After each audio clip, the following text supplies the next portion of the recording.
नमस्कार। युग चेतना YouTube channel पर आपका हार्दिक स्वागत अभिनंदन है। मैं श्यामलाल बरवड़ आपका हार्दिक स्वागत अभिनंदन करता हूं। देखिए दोस्तों, हमारा हिंदी साहित्य का इतिहास एवं काव्य शास्त्र संचालित है और विधिवत तरीके से हर रोज़ 4:30 बजे 4:30 पर संचालित होता है।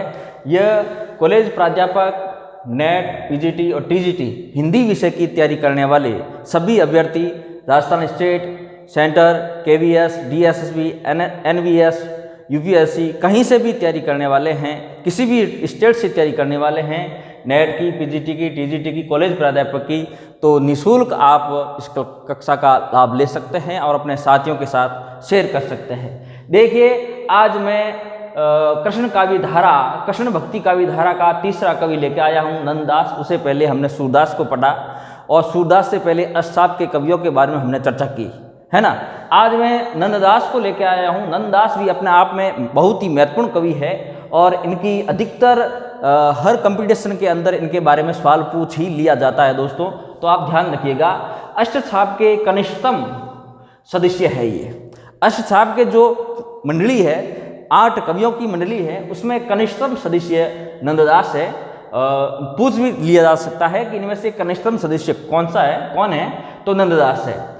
अद्भुत शब्द चयन के कारण इन्हें जड़िया कवि कहा जाता है। ये सवाल तो कई बार एक्चुअल पूछ ही लिया जाता है, हर बार रिपीट हो जाता है। ये किस कवि को जड़िया कवि के नाम से जाना जाता है, तो नंददास होगा दोस्तों, जड़िया कवि। क्योंकि जड़िया इसलिए कहते हैं कि इनका जो शब्द चयन है वो अद्भुत है, उत्तरांग तरीके से किस तरीके से बोलते हैं और काव्य की रचना करते हैं, इसलिए इनको जड़िया कवि कहा गया है। उनकी एक पंक्ति है, देखिए, और कवि गडिया नंददास जड़िया।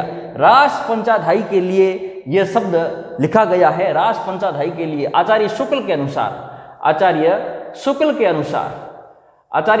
अनुसार रास पंचाधाई जो नंददास की रचना है, रास पंचाधाई, ठीक है ना, उस रचना के लिए इनको जड़िया कवि कहा है। और कवि गडिया नंददास जड़िया, उक्त पंक्ति रास पंचाधाई के लिए नंददास के लिए प्रयुक्त हुई है। इस बात को आप ध्यान रखेंगे, क्योंकि परीक्षा में किसी भी तरीके से सवाल घुमा फिरा कर पूछ लिया जाता है। पूरी पंक्ति दे दे और उसके बाद पूछ ले कि यह रचना नंददास को जड़िया कवि किस कारण का है, रास पंचाधाई के कारण का है, ठीक है ना। या जड़िया कवि किसको कहते हैं, नंददास को कहते हैं। किसी भी एंगल से परीक्षा में सवाल पूछ लिया जाता है, यहाँ पे ये सॉल्व हो गया, ठीक है ना। आगे, अष्टसाप के कवियों में समुचित काव्य शास्त्रीय शिक्षा प्राप्त कवि थे, सभी शिक्षा प्राप्त कवि थे। अष्टसाप के जो 8 कवि थे वो सब शास्त्रीय शिक्षा प्राप्त थे, अच्छी शिक्षा प्राप्त थे। नंददास की रचनाएं अगर देखें तो अनेकार्थ मंजरी, रस मंजरी, रूप मंजरी, विरह मंजरी, प्रेम सगाई, प्रेम बारकड़ी। देखिए, यह रचनाएं कई बार परीक्षा में पूछी जाती है। प्रेम बारकड़ी का सवाल पिछली बार भी पीजीटी में पूछा गया, कई लोगों ने इसमें मीराबाई किया। प्रेम सगाई भी सवाल कई बार पूछा गया है और अधिकतर लोग इसको मीराबाई कर देते हैं, तो मीराबाई नहीं है, प्रेम सगाई, प्रेम बारकड़ी, यह नंददास की रचना है। अनेकार्थ मंजरी, रस मंजरी, रूप मंजरी, विरह मंजरी। आप कवि देव के पीछे नहीं घूमे, क्योंकि उससे संबंधित ये रचनाएं हैं, तो ये पूरी की पूरी रचना बहुत ही इंपॉर्टेंट है और ये परीक्षा में अधिकतर पूछी जाती है।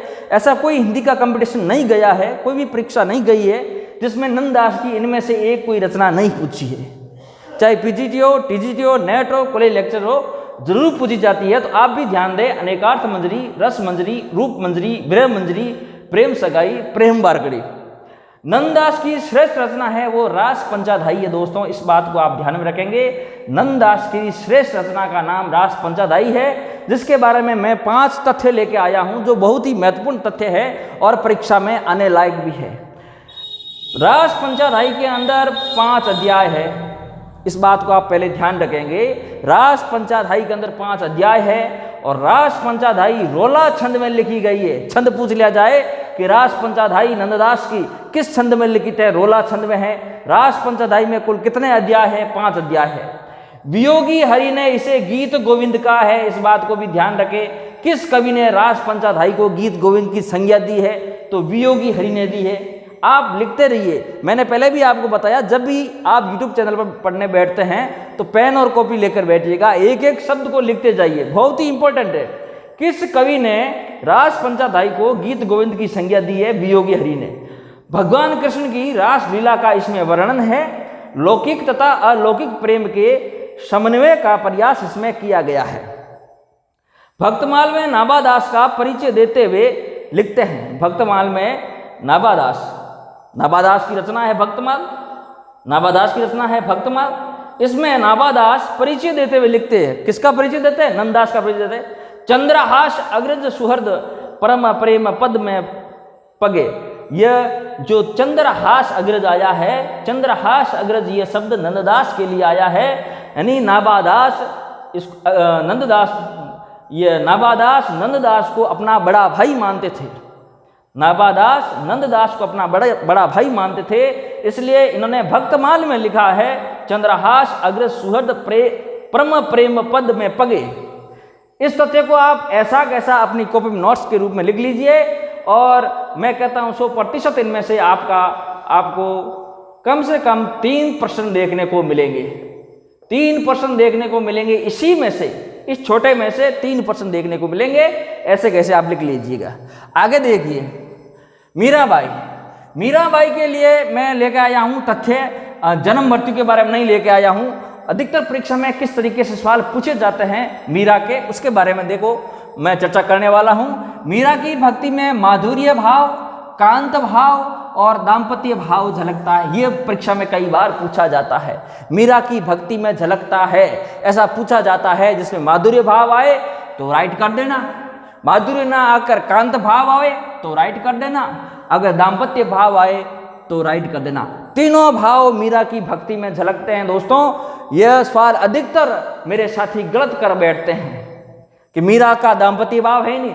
बिल्कुल श्री कृष्ण के साथ मीरा का दाम्पत्य भाव है, श्री कृष्ण के प्रति मीरा का कांत भाव है, श्री कृष्ण के प्रति मीरा का माधुर्य भाव है। तीनों भाव मीरा के हैं और यह सवाल 100% प्रत्येक परीक्षा में पूछा जाता है। पीजीटी हो, चाहे टीजीटी हो, चाहे नेट हो, चाहे कॉलेज लेक्चर हो, कोई परीक्षा हो उसमें पूछा जाता है।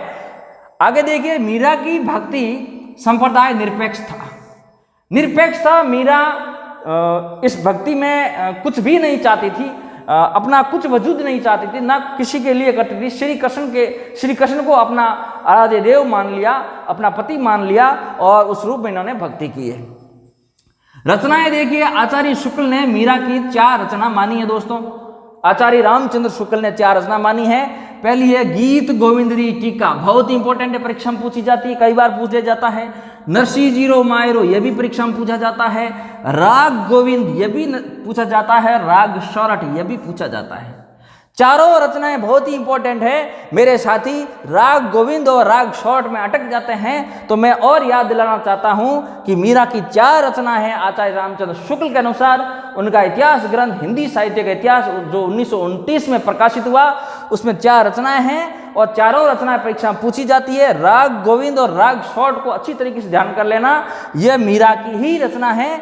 और गीत गोविंदरी टीका लिखी इन्होंने, नरसिंह जीरो मायरो भी लिखा है। ठीक है ना।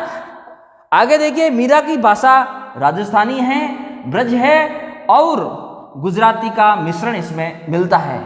राजस्थानी भाषा है, ब्रज भाषा है और गुजराती का थोड़ा पुट इसमें मिलता है। सुमित्रा नंदन पंत ने मीरा के बारे में क्या कहा? देखिए, सुमित्रा नंदन मीरा के बारे में कहा, मीरा को भक्ति तपोवन की शंकुतला कहा है। बहुत अच्छा कोटेशन है ये।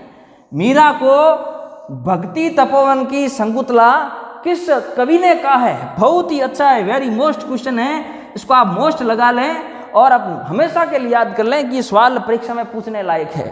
मीरा को भक्ति तपोवन की शंकुतला कहने वाले कवि कौन है? तो सुमित्रा नंदन पंत है, एक प्रकृति प्रेमी कवि है जिन्होंने लिखा है कि मीरा तपोवन की शंकुतला है। अगला प्रश्न देखिए, अगला मैं लेके आया हूं नाभादास ने अपनी रचना भक्तमाल में, नाभादास की रचना का नाम है भक्तमाल, उसमें लिखा है निर्कुश अति निडर रूप गुण रसना गायो। ये लिखा है नाभादास ने अपनी रचना भक्तमाल में लिखा है। तो परीक्षा में ऐसी कैसी पंक्ति देकर पूछ लिया जाता है, उक्त पंक्ति किसके लिए कही गई है? तो ये पंक्ति मीरा के लिए कही गई है। किसने कहा है? नाभादास ने कहा है। किस ग्रंथ से ली गई है? तो भक्तमाल से ली गई है। इस बात को दोस्तों ध्यान रखेंगे। मैं कक्षा को ज़्यादा लंबी नहीं खींचूंगा क्योंकि जितना शॉर्ट हो, जितना कम समय हो तो ठीक रहेगा, आप भी बोर नहीं हो। हाँ, एक बात ध्यान रखना, आप देखते ज़रूर हैं चैनल, सब्सक्राइब नहीं करते हैं, चैनल को सब्सक्राइब करें, ज़्यादा से ज़्यादा शेयर करें अपने साथियों के साथ। आपके साथी भी इस निःशुल्क मेगा क्लास का लाभ उठा सकें। ये एक निःशुल्क मुहिम चलाई गई है हिंदी साहित्य का इतिहास एवं काव्य शास्त्र और हिंदी व्याकरण, कोई भी टॉपिक पीछे नहीं छोड़ा जाएगा, एक एक टॉपिक करवाया जाएगा। अपने साथियों के साथ शेयर करें, आपके साथी भी इस क्लास का लाभ ले सकें। नमस्कार, धन्यवाद।